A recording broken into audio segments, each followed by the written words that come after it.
அனைவருக்கும் வணக்கம். கூன் பாண்டியன் நின்று சீர் நெடுமாறன் ஆன வரலாறு தெரியுமா உங்களுக்கு? மதுரை மாநகரின் வரலாற்றிலும் சைவ சமயத்தின் வளர்ச்சியிலும் ஒரு மறக்க முடியாத திருப்புமுனைதான் பாண்டியன் சுரம் தீர்த்த படலம். ஒரு மன்னனின் உடல் பிணி நீங்கி மனமாற்றம் ஏற்பட்டு ஒரு தேசமே மீண்டும் ஆன்மீக பாதைக்கு திரும்பிய அந்த அற்புதத்தை பற்றி நாம் இப்பொழுது விரிவாக காண்போம். வாருங்கள்.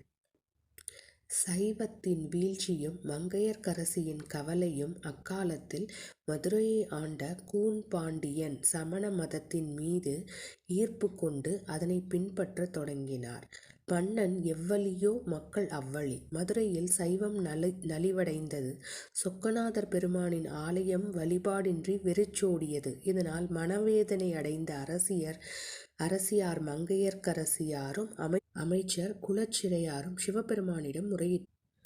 மதுரைக்கு வந்த வேதச் சிறுவன் அரசியாரின் அழைப்பை ஏற்று சீர்காழியிலிருந்து திருஞான சம்பந்தர் மதுரைக்கு விஜயம் செய்தார். அவர் வரும்போது நவக்கிரகங்கள் சாதகமாக இல்லை என்று அப்பர் பெருமான் தடுத்த போது சிவனடியாரை எதுவும் செய்யாது என்று கோளாறு பதிகம் பாடி கோள்களையே தமக்கு பணிய வைத்தார் சம்பந்தர். சமணர்களின் சூழ்ச்சியும் நெருப்பு பதிகமும் சம்பந்தரின் வருகையை விரும்பாத சமணர்கள் அவர் தங்கியிருந்த மடத்திற்கு தீ வைத்தனர். ஆனால் அந்த தீ அடியாரை சுடவில்லை. சம்பந்தர் செய்யனே திரு ஆழவாய் மேவிய என்ற பதிகத்தை பாட அந்த அக்னிஜுரமாக வெப்ப நோயாக மாறி மன்னன் பாண்டியனை பற்றி கொண்டது. மந்திரமாவது நீரு. மன்னனின் உடல் அனலாய் குதித்தது. சமணர்களின் எந்த மந்திரமும் வைத்தியமும் பலிக்கவில்லை. இறுதியில் அரசியாரின் வேண்டுகோளுக்கிணங்க சம்பந்தர் அங்கு வந்தார்.